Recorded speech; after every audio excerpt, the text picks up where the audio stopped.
Hi everybody, it's me, LisaT, coming at you with some positive energy, reading The Language of Letting Go by Melody Beattie. Ooh, there's a recalibration. I'm going to start looking into like astrology stuff and more of that. Like I've looked into that in my life experience, but I never really dug into it. But I am very sure that there is shiftings in the universe, in the stars, and something because of the conversations I have with my friends, and they're feeling a lot of the same feelings I'm having, and like a lot of stuff coming up last week, and then like having a shift this Saturday and Sunday where everything all of a sudden calms down, and so something's going on, and the reason I'm sharing that is because today was a like major shift for me. I was able to fully relax after like 3 weeks of like so much stuff coming up for me around grief and loss and old negative thinking patterns and stuff like that. So, but I did the work and I stuck with it and I unraveled and I prayed and I did the do's, so as I call it, doing the do's, and I'm healing, I'm coming through. So it's about learning the language of letting go, a lot of it too, right? Letting go of all this stuff that has kept us stuck,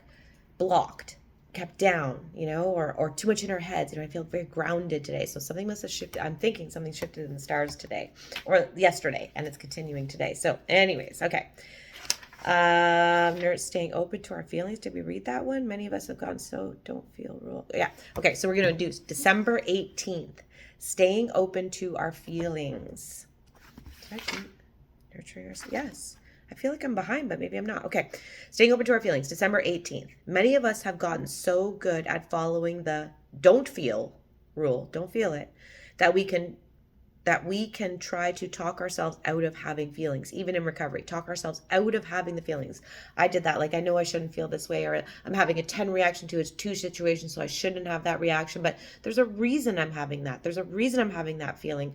And if I can honor that and see what it's rooted in, where did that root from? There's a root, and if we get to the root, then we can honor, and then we can heal from that. So instead of like not feeling, allow ourselves to feel it, but see what's underneath it. Go see where it starts, see where the starting point is, see where the root of it is, so that we don't get triggered as we go about our lives, and so that we allow ourselves to feel our feelings, and then we don't have overreactions. We can just like kind of ebb and flow very nicely through all of these feelings, because it's a emotional journey, this journey of life. So many of us have gotten so good at following the don't feel rule that we can try to talk ourselves out of having feelings, even in recovery. If I was really working a good program, I wouldn't feel angry. Yeah, this is what I was just saying, right? Like, I shouldn't feel this way. Oh, I know I shouldn't feel this way. Like, I should do better. Those shoulds, that condemnation on ourselves. Like, oh, why is that happening? Instead of, why is that happening? Tone matters. We can change the tone with ourselves and have compassion. We can change how then we evolve from that feeling, from that experience. So instead of saying to ourselves, if I was really working a good program, I wouldn't feel angry. That's not the truth. We're gonna still have feelings. Another thing that we'd say to ourselves: I don't get angry. I'm a Christian. I forgive and forget. I'm not angry. I'm affirming that I'm happy. That's just like denial. It's all just denial of this natural thing of emotion. Anger is not a bad emotion. It can keep us from danger. It can set boundaries for ourselves. It's just how we respond to that emotion, how we deal with that emotion, dealing with our emotions in a healthy way. So these are all statements, some of them quite clever, that indicate we're operating under the don't feel rule again. Part of working a good program means acknowledging and dealing with our feelings, acknowledging them and dealing with them. Feel them so we can deal with them, and then we can heal. So we strive to accept and deal with our anger so it doesn't harden into resentment. So if we don't deal with it, it's going to turn into something. It's going to explode in some way. It needs to express itself. Everything needs to express. A flower, it needs to express it. It blooms right there. It's expressed. It started as a seed, and then when it blooms, it expresses itself. Everything needs to express itself. We need to express ourselves. When we don't, we get tension in our muscles. We hold it in our body, and it gets into tension, and we get sore backs and sore necks and all these health problems. So that's emotional stuff that's got stuck. We need to let it express out. So we don't use recovery as an excuse to shut down our emotions. Yes, we are striving for forgiveness, but we still want to feel, listen to, and stay with our feelings until it is time to release them appropriately. There's the key word, appropriately.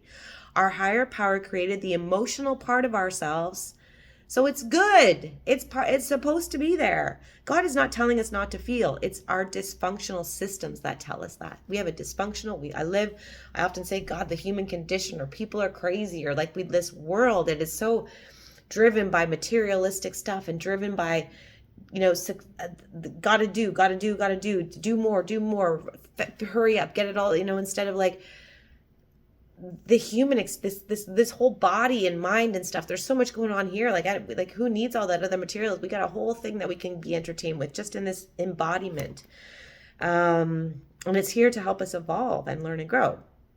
So our higher power didn't give us this emotional part. So our higher power created the emotional part of ourselves. Higher power did that. Something created this for us. So it's good. God is not telling us to not feel. It's our dysfunctional systems that do that. We also need to be careful how we use affirmations. So if we're feeling angry, we don't just like, oh, and then just go, okay, fine, I'm happy. We don't deny it. That's not how we use affirmations. So we have to be careful how we use the affirmations. Discounting our emotions won't make feelings go away. If we're angry, it's okay to have that feeling. That's part of how we get and stay healthy emotionally and then physically too. Here's your prayer for today. Today, I will refuse to accept shame from others or myself for my feelings. For feeling my feelings. Today, I will refuse to accept shame from others or myself for feeling my feelings. Yes. I like it a lot. I want that prayer tattooed on me. It's okay for me to feel my feelings. Something like that, it's really powerful. I will refuse to accept shames. Like we shame ourselves. That's why I'm repeating this a lot. Like I'm recognizing as I say that, what's coming up for me in the background is like, I've shamed myself for feeling the things that I feel. That's not okay anymore. I'm done with that. There's no window of tolerance there anymore. Today, starting today and now on, I will refuse to accept shame from others too. That's definitely happened to me. Oh, Lisa, what are you going to do when there's a real problem? You're having such a bad reaction, like they've shamed me. They didn't mean to. I know it's not malicious, but today, it will start today. I will refuse to accept shame from others or myself for feeling my feelings. You're allowed to have them. God gave them to you for a reason. Feel them so you can deal with them and heal. Thanks for watching. I love you all. Have a great night.